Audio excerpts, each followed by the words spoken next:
Hey guys, welcome to Blue Pill Podcast. This is Abe, your host. It is April 7th, 2025. So, just a little update. Beautiful, sunny, warm weather here in Kentucky. We had basically state of emergency for like 3 or 4 days, and it was uh like tornado warnings, all sorts of like tornado shit going on for like 3 or 4 days, flooding. It's been crazy here in Kentucky. Nothing but gloom and doom for like honestly probably almost a week, dude. So today is nice weather. I filled out a job application for half price bookstores. I'm looking for a second job. I only get 30 hours a week where I'm at the gas station. I'm a chicken cook slash cashier. It's an awesome job. Everyone's cool. I love the job. They appreciate me there, unlike Kroger, where I used to work. But half price bookstore would be cool. Apparently they're all over the United States, not in every state, but they're in quite a few places. Um, And it would be an awesome job. I mean, you guys know I started this channel off with book reviews. I'm a podcaster. I used to be a punk singer. They sell CDs. So I think it'd be something cool. You know, I love books. Like, I love reading. So it would just be a cool, chill job, you know. Um, but I did that and I picked up a job application for McDonald's, for Domino's. They're needing drivers right now.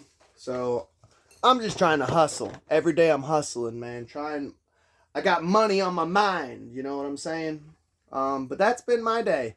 Had a good convo with one of my buddies. Talked for like 3.5 hours about conspiracy theories. I will get back into podcasting about conspiracy theories. I'm just honestly enjoying doing game reviews and stuff. So that's it for an update. Today I'm doing a game review on a video game for Game Boy Advance, YuYu Hakusho. So let's get into it. So, sadly, I only have it on cartridge. I have a little story how I first got this game. And honestly, I'm just going to nerd out for a minute on YuYu Hakusho in general.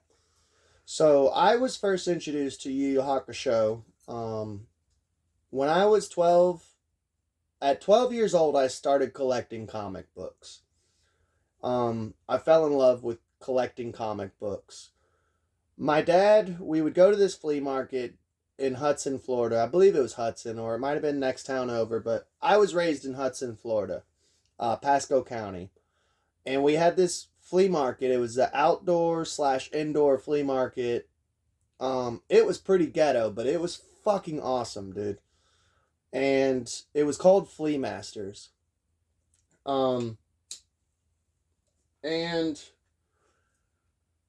there was my dad would give us like a $10 roll of quarters each time we went. Um, he wasn't the perfect dad, but he was a workaholic and he would always hook us up with money. So every weekend for a while, we would go to Flea Masters because he was a video collector and you could get a shit ton of VHSs for really cheap. And I went into this shop and it was a bookstore. And I'll never forget. And I had my $10 roll of quarters. And at first I was like, oh, this is boring. It's all books. But my brother had wanted to get some books. My brother Brandon. And we were walking through. And in the very back, in this dark corner of this, like, I don't know, it was so mysterious, like, never ending story. Like, I was looking for, it found me, you know. um, and it was like, in this dark corner, there was just one little light bulb in this rickety little wooden building and booth, you know. And like when it rained, the water would seep through and destroy some of the books. It was mysterious. I felt like I was walking into like a wizard's lair, you know. Um, there was a whole corner of just a shit ton of comic books. And I remember just being 12 years old and having $10 in my pocket. And all these comic books were only like a quarter a piece. and knowing that I could jump inside of these worlds and it only cost a quarter. So I would walk out with a stack full of comics, you know. I don't know, it's just magical. So I got into comic books and I remember getting a Shonen Jump from Walmart. And this I have like two of the volumes. My buddy had the first very two Shonen Jumps ever printed in America, which they're probably worth a shit ton of money now. I have 3 and 4, volume 3 and 4. He has volume 1 and 2. So he would bring it to Northwest Elementary School, and I'd read it, and that's how I first came across YuYu Hakusho, was through Shonen Jump. And I got 3 and 4, and I brought it home and I got into Shonen Jump. Now I have like a stack full of Shonen Jumps. So that was my introduction to Yu Yu Hakusho, was the manga. So hang on just a second. So then, my birthday came up, and I can't remember how old I was turning, but I was a skater. My buddy Andy Pittman was there. I was a skater, and I was getting into. I didn't know what I was. I never actually was officially like a punk. But I was in like, I guess you would call it like the alt scene. Like, I was kind of gothic, kind of emo, kind of punk, kind of skater. I just knew that I liked wearing trip pants. I don't know if you guys know what those are. They were kind of like Jinkos, like super baggy, but they had chains, and they were like gothic version of Jinkos. So I used to wear trip pants. Yeah, I hung out with like the gothic kids, you know. And I had a buddy, his name was Zach, and he had a mohawk, and it was actually pretty dope. It was super tall and shit. And I had a birthday party. I don't remember how old I was turning, but basically we were chilling in the garage, um, playing like the local 98 rock station, and all my skater friends came by. We were listening to rock, eating food, drinking soda, skateboarding, just having a good time. And my buddy Zach, at the time, he called me on the way before the party started. He said, "Hey, what do you want for a birthday present?" I said, "I don't know." I said, "Just get me something cool." And he said, "Dude, my dad's buying, and my dad's willing to spend money. Like, my dad's got money." And I'm like, "Oh shit, okay." I was like, I said, "What do you think if I asked like for a Game Boy Advance game?" He's like, "Go for it, dude." So I'm like, "Dude, your dad's gonna buy me a Game Boy Advance game? Like, that's an awesome fucking present for like somebody else's kid, a Game Boy Advance game." So he's like, "Yeah, give me a second, I'll ask him." And I didn't want to piss the guy off either. Like, "No, fuck this kid. He wants a Game Boy Advance game." His dad was cool as fuck, dude. So he calls back like 5 minutes later. He's like, "Yeah," he said, "Hell yeah, that's no problem. He's got money." I'm like, "Okay, cool." So he's like, "I'm in Walmart right now in the Game Boy section." And I was like, "Well, what do they got?" And he's listing everything off, and he says Yu Yu Hakusho. And I'm like, "Fuck yeah, right there. Get me that." And I'm like, "How much does it cost?" And I think it was honestly, I don't think it was expensive like nowadays, but you guys know how currencies change throughout the years. Like, this was like a decade ago. So I think it was probably like $25-$30. But back then, that was like 40-50 bucks. And I'm like, "Yeah, will he get that one for me?" And he's like, "Yeah, he said he'll get it." And I'm like, "Fuck yeah, dude. I just scored a Yu Yu Hakusho Game Boy Advance cartridge. Fuck yeah." So that's how I originally got the game. In the box, it came with a poster. I might still have that poster, or my little brother has it. That's how I originally got the game. So let me pause it for a second, because I can keep talking about this, but we need to actually review the game. If I got more time, I'll tell you a little bit more about my buddy Zach. Some funny stories, but it's not really related to the review. So give me just a second and we'll get on with the review. But that's how I got the game originally. So when I got this game, here recently, it was because I got a Game Boy Advance SP, because my wife had bought me Grand Theft Auto for Game Boy Color as a gift for some holiday or occasion. And I was playing it on Game Boy Color, and it's impossible to play on there. I said, dude, I gotta get an SP. So I ordered a SP for $100. That's not bad. Came with a charger, backlit, bigger screen. So I was playing GTA. And now that I had this SP, because we're living at my mother-in-law's, like, I don't have all my old video games and old systems and shit. And honestly, I just started collecting old Game Boy Color, and Game Boy Advanced SP games this year. This year and the end of last year. It's something that I just kind of like going back in my past and enjoying things that I grew up on, you know. So one of my favorite games was YuYu Hakusho Spirit Detective. Um and I loved it growing up, and I still love it now. It still holds up. So one thing that I like about this game, and a lot of people, it gets a lot of bad reviews. Everyone honestly goes more towards the sequel to it, which is Tournament Tactics or something like that. So here's the thing. I've noticed this a lot with anime. And I think it's a very American thing. Like, I'm a huge fan of Dragon Ball, and Dragon Ball is the perfect example, but they did the same thing with Yu Yu Hakusho. They always start off as adventure. It's all about the storyline. It's all about adventuring and more story-based. But once America gets a hold of it, and it kind of makes me sad. And I wonder how many people feel the same way. But they will have like an awesome adventure story. Like with Dragon Ball, it was all about the adventuring and stuff. And then Dragon Ball Z came along and they turned it into a fighting anime. And I feel like they did the same thing with Yu Yu Hakusho Spirit Detective. It started out as he was a spirit detective. And then they just turned it into a fighting anime, and they focused less on the story and just more about the fighting. And I don't like that. So this is all the early season shit, like season 1 of when he's a detective. And it ends, at the end of this game, it ends at the tournament. So yeah, this is why I like this so much, because it's all about story. And it's a top-down, it's a beat-em-up top-down. So like, Yu Yu Hakusho Yusuke Urameshi is the guy's name. He's like a 14-year-old kid. He smokes cigarettes. He skips school. He's always getting into fights.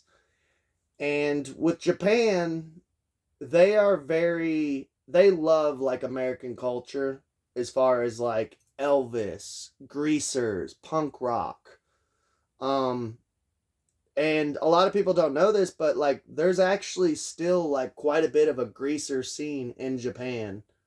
Like in the early 2000s and 90s, like there was actually legit greasers. So like basically you're a greaser, dude. You wear like the school uniform jumpsuit, and that's kind of your gang color. So schools will fight other schools. Like Urameshi's, his is a green color jumpsuit, and they all pop their collars. They all grease their hair. They're greasers. Like, oh, that dude's wearing blue. You know, fuck his school. His school is Takamoto High School. I'm from Sakamoto High School. And these aren't the actual names, but you know what I'm saying? Like, they're rivals. It's gang warfare. Whatever school you go to, that's your gang. That's your turf. And it's just greaser fights. It's street fights. So like, the game starts out. Your mom is an alcoholic. She drinks all day. She smokes cigarettes. She's unemployed. She literally just drinks all day.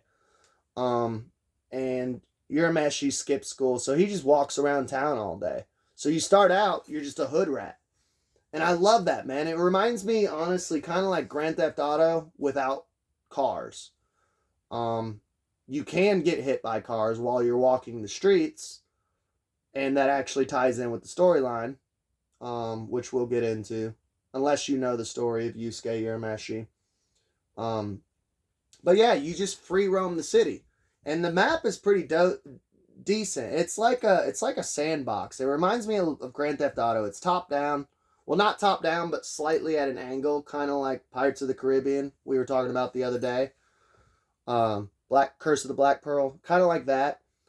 Um, what bums me out is you can't really go in a lot of the buildings, but it's not a the end of the world. Like you can free roam the city. You got to watch out for cars, but it has a compass like Grand Theft Auto, so it tells you the compass where to go to. Like, but yeah, pretty much like first several levels, you're just walking around town and you're fighting people, other greasers in different jumpsuits, and they'll come in like three or four of them in a pack, and you just gotta fucking you're just beating the fuck out of people. Kind of reminds me of like here recently I picked up Double Dragon for Game Boy. I'll do a review on it. But it kind of reminds me of like Double Dragon or like River City Ransom, but it's more free roaming sandbox rather than side scroll platforming beat 'em up. So I love that shit. I love the whole greaser because growing up as a punker, I kind of got into the greaser shit. I had a 91 Grand Marquis with white walls on it. I used to wear a leather jacket, pop up my collar, smoke cigarettes. I always had like a switchblade or brass knuckles in my pocket.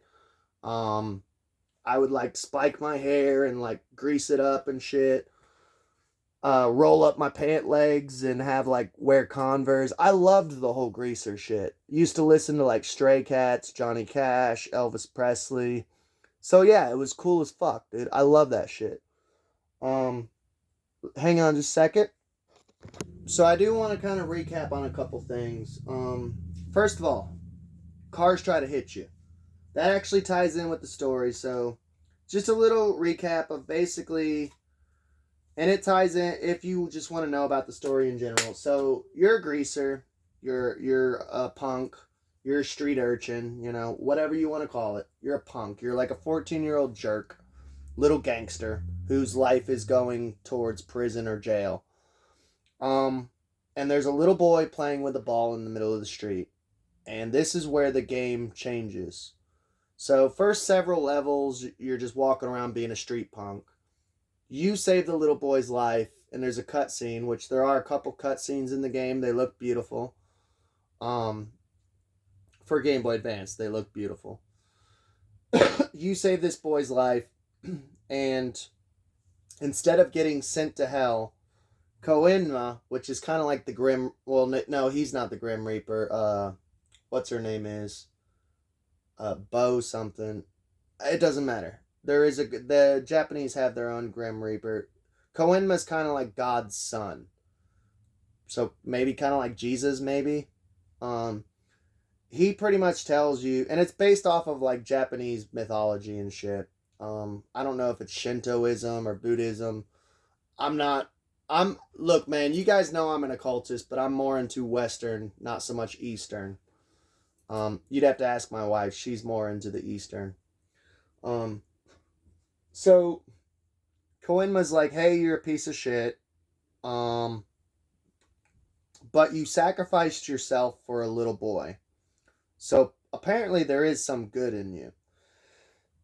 So he pretty much makes you a spirit detective of like, we want to send you back to Earth, but you have to basically kind of like Ghost Rider, but less grim and dark. You work for us now. We need you to take down these Japanese demons. I forget what they call them, like not kappas, but the ones that wear the mask. I feel like it starts with a Y, like Yoji or something like that. You have to take down these demons. We'll give you missions, and you fight them. So you have all these greaser Street Fighter elements, and now they tied in the paranormal, so it gets even doper. I love the paranormal. I love the spirit realm, ghost and shit. And now that you're kind of like a ghost, but you will go jump back into your body. Spoiler alert. You get like special powers now. So like you have a spirit gun, so now you can do long range spirit gun attacks, and it's like you have to save up. There's a lot of RPG elements in this game. So like there's levels, like you have a level, So there is some grinding, but kind of like the previous podcast I did, the previous review I did of Harry Potter, um, and Samurai Jack. There's grinding, but it's not overwhelming. It's not like Final Fantasy. It's not like Diablo or something. Like, it's not annoying. Like, you're not gonna spend hours grinding. You're just gonna grind here and there. Um, and so you have like spirit energy, and each character has different moves. Like your rival, which is another greaser from a different school, different turf. His name's Kuwabara. He's actually my favorite character. Is Kuwabara. Um, I don't. If you know the show, it's funny, but I love Kuwabara. He's my favorite character, dude. He's so ridiculous, and his voice too. Yusuke, you're messy. Fuck you, man. You know he doesn't say that, but like that's how he talks. Hey, man, you stole my kitty. You know. I used to do his voice all the time, like my buddies would be like, "Oh, dude, Kuwabara," like, and even the older I've gotten, like, I worked with coworkers who were fans and shit, and we would be talking about it, and I'd start doing Kuwabara's voice and saying something stupid that Kuwabara would say. I'd get him to smile and laugh every time. I'm like, "Fuck yeah, I still got it." Um, because he's a ridiculous character. But Kuwabara has like a spirit sword, so you can use it whenever you play as him, because you can switch through characters. You play as Yusuke Urameshi mostly. Kuwabara, I would say you play as quite a bit. But then there's two guys. There's one dude with a rose whip. That's his weapon. Um, can't remember his name, but you get to play as him, and then you get to play as this guy called Hiei, which has a third eye, and um, he's kind of boring. His character, like the only special powers is you can like literally walk through walls and shit. My favorite were Kuwabara and Urameshi, and the Rose Whip guy was pretty cool too. So you play as four characters. Well, four characters are your main character. You kind of create a party. Um, which okay, it's cool because you can like later on in the game it becomes more dungeon crawlish. In the storyline, you basically have a party of four: Yusuke, uh, Kuwabara, Hiei, and the Rose Whip guy. And you can switch in between characters, and they actually kind of missed out on this. Like, people underestimate the technology of the Game Boy Advance. And I keep saying this. I know I'm going to sound like a broken record, but I don't care. I've been playing games like Lord of the Rings, Return of the King, Lord of the Rings Two Towers for Game Boy Advanced. You can have people follow you and attack with you. Sword of Mana, you know? So, I don't understand why they couldn't have had it to where you could switch between the characters. But while you're dungeon crawling in the spirit world, why you can't have 3 or 4 people helping you out while you're fighting? Um, just saying. It's a little lazy. Um, but it's cool. I get it. It's neat. And there is like 2 missions that you play as Yusuke's girlfriend. I think her name's Keiko. Keiko. You play as Keiko. And there's a mission too where you play as the Grim Reaper. I forget her name. And so there are like a couple characters you get to play as who aren't the 4 main party members. And I like this because it keeps the game from getting repetitive. Because the game could be just beat 'em up, throughout the whole levels, and that's it. Beat 'em up, level up. But they did throw stuff in, like there's little side missions like scavenger hunts of, oh, you got to find this item or this item. There's a couple like Metal Gear Solid missions, like to where you have to sneak around. Well, actually, I think there's only one, but it's like the final boss is like he's a mobster, and you have to sneak into his castle out in the middle of the woods, and it's got security cameras, so it's kind of like Metal Gear Solid Sly Cooper. There's a mission, there's scavenger hunt missions. There's a mission where you have to play as the Grim Reaper and kill a certain amount of like demon bugs. There's a mission where you're Keiko and you have to save Urameshi because his apartment's on fire, but his soul hasn't returned to his body yet, so you have to go through you have to find him in a limited time and put out fires and pull certain levers, and so it's kind of like Zelda-ish, like puzzles. Um, and also when you get to a certain point, you're training for the Dark Tournament, and there's this old lady who becomes your sensei, and she makes you do like 3 different mini games to like see if you're like an actual spirit, detective, or like if you're like ready for the tournament. So like one of them is rock paper scissors. You have to like master rock paper scissors. Another one is karaoke, so it becomes like a DDR scene where you have to hit right, left, A, B, R, L. Like you have to get it perfect.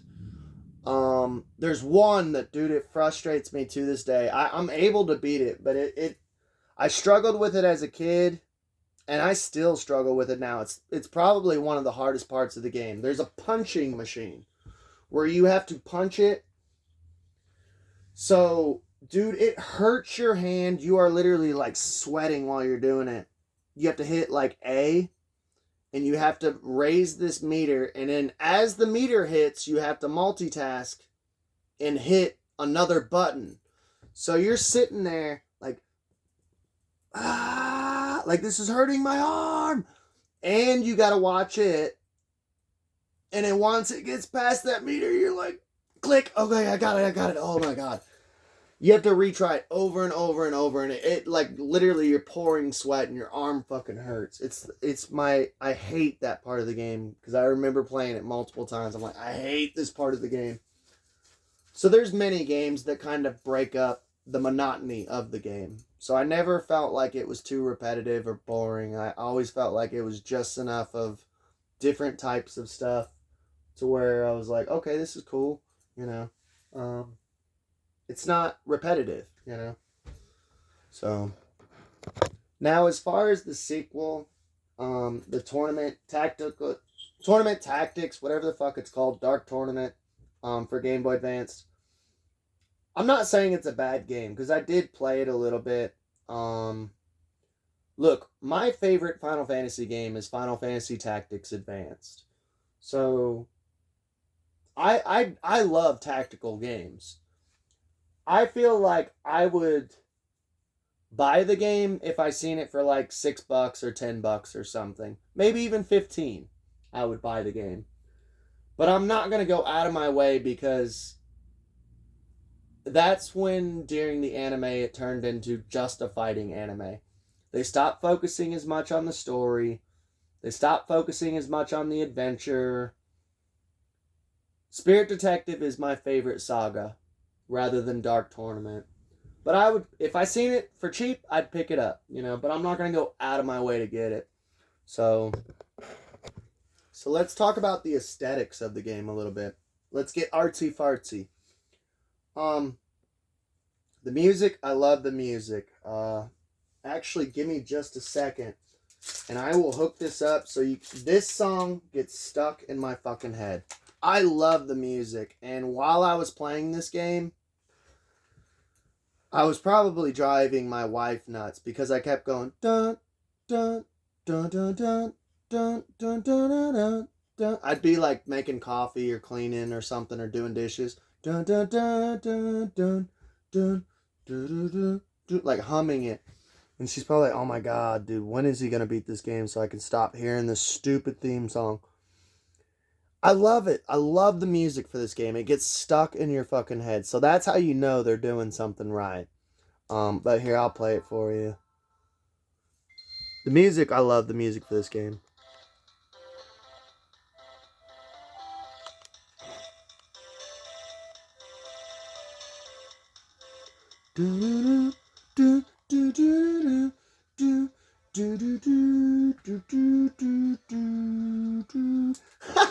Sorry, nerding out, baby. The music is awesome. The colors are awesome. I love it too because before you die in the game and before you get thrown into the whole paranormal aspect of the story, it's super bright in the city. You're just free roaming, like I said, kind of like GTA. You're just a gutter punk. And then when the paranormal shit kicks in, you go into the spirit world sometimes and you go into darker levels like dungeons, and it becomes almost like a dungeon crawler. You go into like dungeons, forest, and there's darker scenes, so like it's bright and colorful and beautiful, almost like Vice City-ish colors too, like pinks and yellows and purples and greens and blues. Like it's very vibrant. And then when you die, like it becomes darker and there's like rain and fog and darkness, and you almost got to turn the brightness up in the settings, like. And with the music changes too, like becomes grimmer and stuff, you know. It's cool. Sometimes I ain't gonna lie, the replay ability on this game is dope too, because there's sometimes I remember as a kid doing it a lot, and I can see myself doing it now. I haven't done it yet, but I can see honestly, as far as like, I love playing. Sometimes I turn on Grand Theft Auto and I like to just walk around and be a criminal. Not even play the story, just be a criminal. And you can kind of do that with this game. Like, you can just start the story over and walk around as just a street punk and just walk around and beat up rival gang members and shit. You know, before the missions and shit. Like, I don't know. It's just, I could see myself having fun just popping it on, starting a new game, and just walking around beating up rival gang members. Just being a street punk, you know? So I love that shit. But I'm gonna end it there. I hope y'all enjoyed. I give this game a 9 out of 10. This is my first 9 out of 10. I think everything else has been like 8 out of 10s. I love this game. It's awesome. I beat it twice throughout my lifetime. I've played it a shit ton.